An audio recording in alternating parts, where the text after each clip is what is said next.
There was never a road. That is the first thing to say. The Silk Road is a name invented in the 19th century by a German geographer, and it describes something that was never a single road, never called that by anyone using it, and never mainly about silk. What existed instead was a loose net of tracks, river crossings, mountain passes, and desert wells, stretching from the edge of China to the shores of the Mediterranean, used for well over 1,000 years by people who mostly had no idea how far it went. Almost nobody traveled the whole distance. A merchant went from his town to the next big market, sold his goods, bought other goods, and went home. Someone else carried them the next stage. A bolt of silk might change hands a dozen times before it reached Rome, with each owner taking a little profit and knowing nothing about either end. It worked like that for centuries. Slowly, in short stages, mostly at the pace of a walking camel. Tonight we are going to travel a small part of it in the dark, because that is when much of the traveling actually happened. In summer, on the desert stretches, you moved at night and slept through the heat. Let's begin at dusk, at the edge of a town where a caravan is being loaded.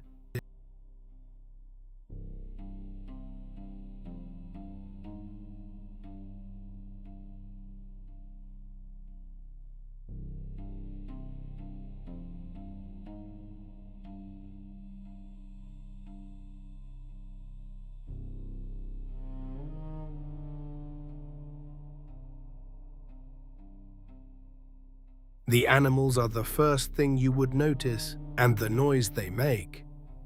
Camels complain. They groan and gurgle constantly while being loaded, and it is not a sign of distress so much as their general opinion of the situation. Anyone who has spent time around them describes the same thing, a long, disgruntled commentary. These are Bactrian camels, the two humped kind, native to Central Asia, shaggy in winter and half-bald in summer as the coat comes off in sheets. They are extraordinary animals for this work. A loaded camel can carry perhaps 150 to 200 kilograms and walk with it for weeks. They can go several days without drinking in cool weather, longer than most people assume, and then take in an enormous quantity of water at a well in a single session. The humps are fat, not water, a food reserve that also keeps insulation off the rest of the body so heat can escape. Their feet are broad and soft and spread on sand. Their nostrils close against blowing grit. They have 2 rows of long lashes. They can tolerate a body temperature swing through the day that would be dangerous in most mammals, which lets them avoid sweating until they truly need to. None of this was designed. All of it happens to be exactly right for crossing a desert with a load on your back. The loading itself takes time. Packs are balanced carefully. An unbalanced load will rub, and a rubbed camel will go lame, and a lame camel is a serious problem a week from anywhere. The men check the ropes twice. What is in the packs is not mainly silk. Silk was there, and it was valuable enough to be worth carrying enormous distances, and for a long time, China guarded the secret of how it was made. But the trade also moved paper, spices, glass, horses, jade, furs, lacquer, medicines, incense, dyes, and metalwork. Roman glass went east. Chinese paper eventually went west and changed everything it touched. Horses went from the steppe to China in huge numbers because China wanted cavalry and the best horses were not theirs. There were also things nobody intended to carry. Ideas moved along these routes as reliably as goods. Buddhism traveled from India into Central Asia and then into China along the same tracks, carried by monks who walked with the caravans. Later, other faiths moved the same way. Techniques moved. Paper-making, printing, glass-making, methods of irrigation. Musical instruments moved and were adapted and renamed. Diseases moved too, and that is part of the honest account. The same connections that carried paper carried plague. But tonight, at dusk, outside this town, it is just packs and rope and a great deal of complaining from the animals. The caravan is perhaps 30 or 40 camels. Bigger ones existed, running into the hundreds, but most were modest. A few merchants traveling together, some hired hands, a guide who knows the wells. The guide is the most important person here, not the wealthiest. The most important. He knows where the water is, how far apart the wells lie, which route is passable this season, and where the ground is treacherous. In a country with no signposts and few landmarks, he is the difference between a long, dull walk and not arriving. The sun goes. The temperature begins to drop quickly, the way it does in dry country, and they start walking.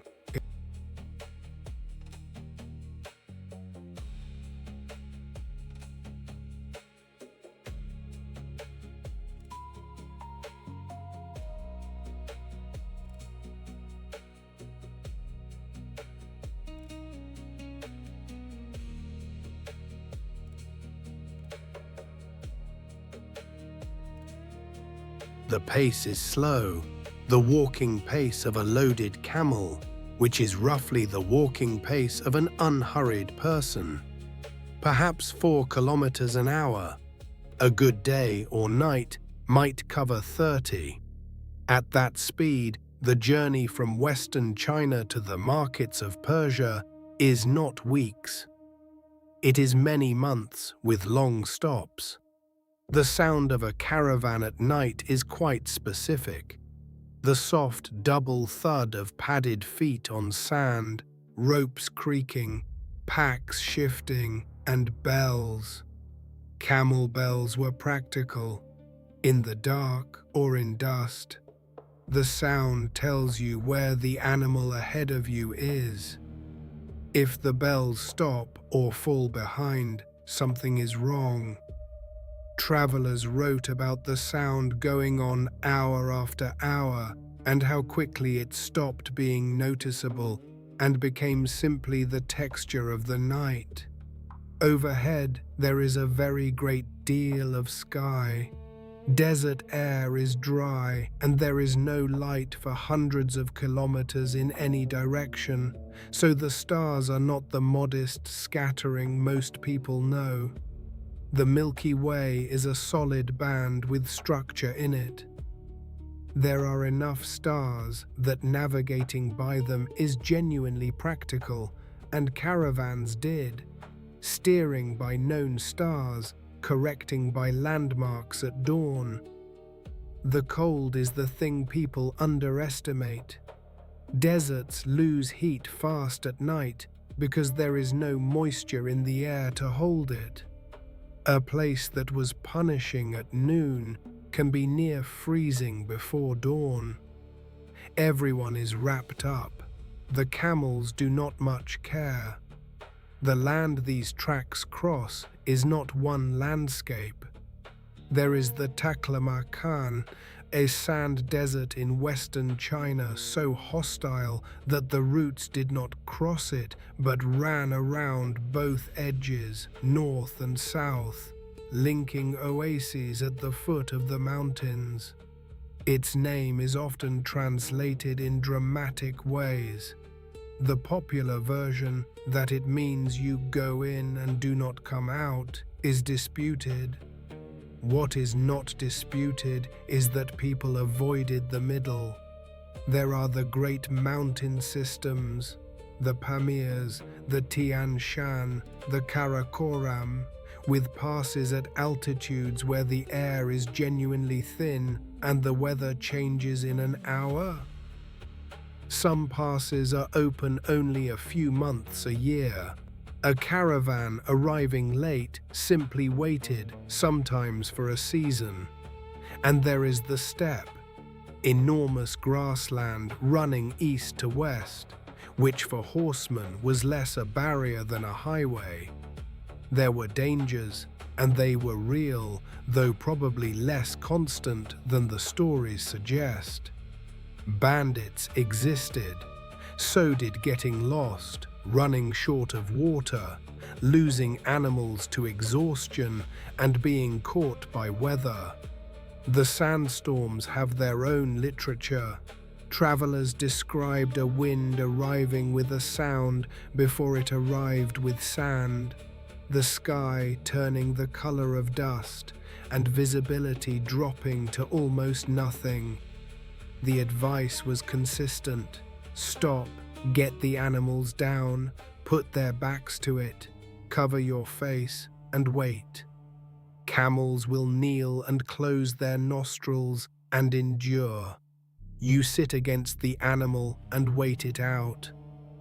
Afterwards, the landscape has been rearranged slightly, and the tracks are gone, and you rely again on the guide. Sometimes travelers found things in the sand, a wall, a post, a dry orchard.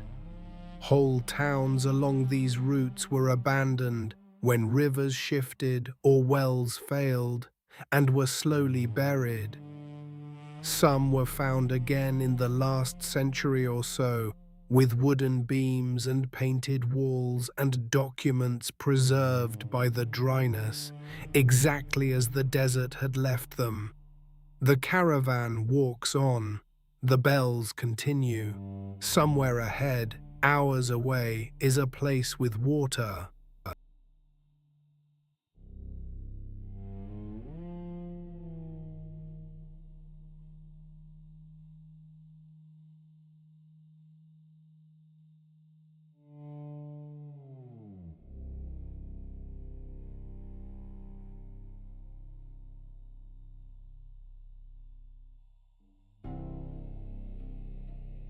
An oasis in this country is not a small pool with 3 palm trees. It is a town, sometimes a substantial one, and it exists because someone solved the water problem and kept solving it for centuries. Much of the water came from underground channels, a technique used across Persia and Central Asia, known by various names, in which a gently sloping tunnel is dug from an aquifer at the base of the mountains all the way to the fields, sometimes for tens of kilometers. Because the water travels underground, almost none of it evaporates on the way. Digging them was dangerous and skilled work, done by specialists with vertical shafts sunk at intervals for air and spoil removal. From above, the line of a channel looks like a row of small craters marching across the desert. Those channels are why there is a city here at all. Maintaining them was a permanent civic obligation.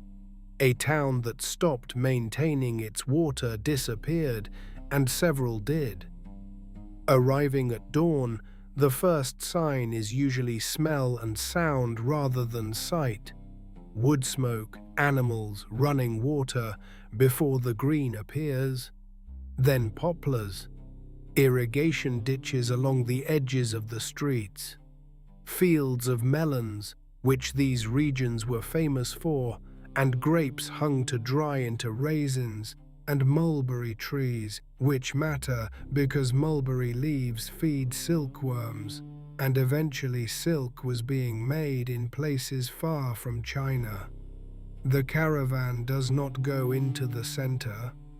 It goes to a caravanserai. A caravanserai is one of the most sensible buildings ever designed. It is essentially a square fortified courtyard with a single strong gate. Around the courtyard on the ground floor are stables and storerooms. Above or around the sides are small rooms for travelers. The animals go in the middle or along the walls. The gate closes at night. They were built at intervals of roughly a day's travel along major routes, often supported by rulers or endowed as charitable foundations because trade was taxable and traders needed to survive to be taxed.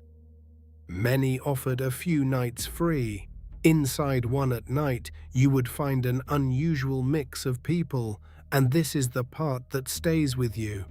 Merchants speaking different languages and doing business in whatever they share. Sogdian traders, who for centuries were the great middlemen of these routes. Their language became a common commercial tongue across Central Asia. Persians, Chinese officials and their escorts, Turkic horsemen, Indian traders, Buddhist monks traveling to or from places of learning, Armenians, Jewish merchant families with correspondents in distant cities, different faiths, different foods, different assumptions about almost everything, sharing a courtyard because it was safer than sleeping outside. The business is done by sample and by reputation. Contracts were written, and some survive. Dry, specific documents about quantities and terms, and what happens if goods are lost. There were letters of credit and networks of trust that let a man deposit value in one city and draw it in another, because carrying coins across bandit country was a poor idea. Much of this rested on family.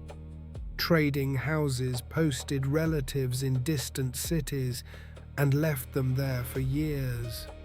There is a famous set of letters written by a Sogdian woman stranded in a Chinese city, complaining bitterly to her family that she has been abandoned, that she would rather be a servant to anyone than wait longer, and asking why no one has come. She had been left behind by the network that was supposed to hold. Not every letter that survives is about cargo. In the evening, the courtyard is warm, somebody is cooking, somebody is arguing about a price with more energy than the price deserves. The animals are settled, the gate is shut.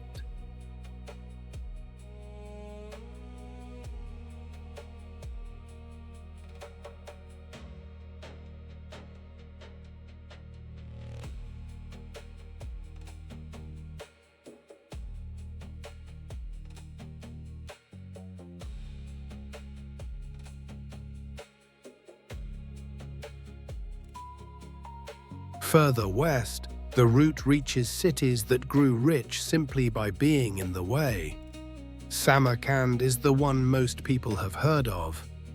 It sits in a fertile river valley in what is now Uzbekistan, on the crossing point of routes going in 4 directions. And it has been continuously inhabited for something like 2,500 years. It was destroyed more than once and rebuilt each time because the position was too good to leave empty. Later, under Timur, it became the capital of an empire, and was rebuilt on a spectacular scale. Enormous tiled domes in deep turquoise, portals covered in geometric and floral patterns, glazed brick catching the light. Those tiles were partly practical. Glazed surfaces resist weather, but the color was a choice, repeated across the region, blue against a landscape of dust and stone. At night, under a moon, the domes read as dark shapes with a faint sheen. The great courtyards are empty. Sound carries oddly in them. Bukhara, not far away, was a center of scholarship. Merv, further west, was for a period one of the largest cities in the world. These places had libraries, observatories, hospitals, and markets that ran on a scale nothing in Europe matched at the time. A great deal of mathematics, astronomy, and medicine moved through these cities. Ideas from India, Greece, and Persia arrived, were translated, argued over, corrected, and extended. The numerals most of the world writes with today traveled this way.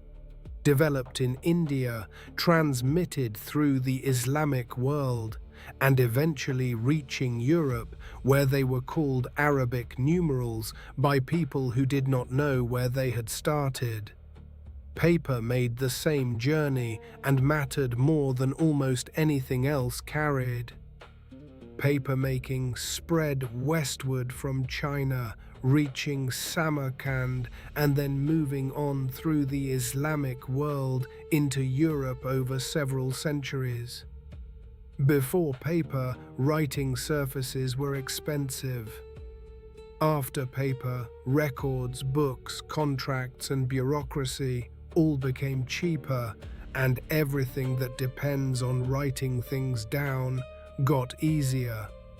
A technique carried in someone's head, worth more than any cargo in the packs. There is also a quieter transmission worth mentioning: music. Instruments moved along these routes and were adopted and modified everywhere they landed. The lutes of Central Asia have relatives in Europe and in East Asia, changed in shape and tuning and name, but recognizably related. If you traced the family tree of a great many stringed instruments, the branches would run along these same tracks. At the far eastern end, at the desert's edge in China, there is a place called Dunhuang, and it deserves the last word in this chapter. Dunhuang was a garrison and market town where the routes around the Taklamakan met. In cliffs nearby, over roughly 1,000 years, hundreds of caves were cut and painted. Buddhist art layered generation on generation in styles that show influences arriving from India, Persia, and China and mixing. In one of those caves, sealed and forgotten for centuries, tens of thousands of documents were found. Sutras, contracts, letters, medical texts, school exercises in many languages. Among them was a printed scroll dated to the 9th century, one of the oldest dated printed books known. It had been walled up, apparently deliberately, and left in the dry dark, and it waited.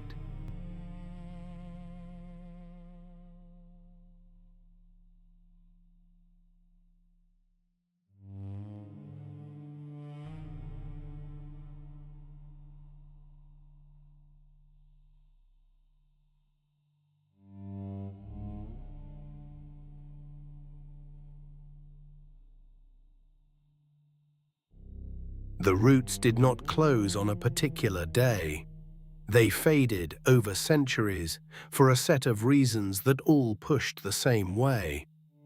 Sea trade grew, ships got better, navigation improved, and it became possible to carry far more cargo between China, India, and the West by water than any caravan could manage over land. And with fewer borders, fewer tolls, and fewer parties taking a cut. A single ship could hold what would take hundreds of camels. Political fragmentation made the overland routes harder. Long-distance trade needs long stretches of predictable authority. When the great empires that spanned these regions weakened or split, the number of separate powers to negotiate with and pay multiplied, and the towns themselves were fragile in a way that is easy to overlook. Everything depended on water arriving through channels dug centuries earlier. When wars disrupted maintenance, or rivers shifted, or populations fell, the channels silted, and the fields dried, and the town emptied. Some places were abandoned quickly, others hollowed out slowly until only the walls were left. The sand came in and did what sand does. For a long time afterward, this region was largely off the maps that Europe drew. It became a name in old books. The caravanserais stood empty with their gates open. The tracks were still faintly visible in places, and local people still used sections of them for local trade, because a good route stays a good route even when nobody remembers where it once led. Then, in the last century or so, expeditions came looking, not always honorably, and a great deal was removed to museums far away in ways that remain contested. What they found was mostly kept by dryness, wooden posts still standing, painted plaster still colored, contracts, letters, shopping lists, a child's writing practice, a note about a debt, silk still soft in a grave, and bells. Camel bells turn up in the sand along the old routes, corroded and quiet. That is more or less the whole story, and it is a gentle one. Not an empire falling, not a battle. Just a slow change in how it was cheaper to move things, and a slow drying of the ground where the water used to come. The night the caravan walked through, that night was ordinary. There were thousands of them, over more than 1,000 years. Somebody was always walking somewhere out there in the dark, at 4 kilometers an hour with bells.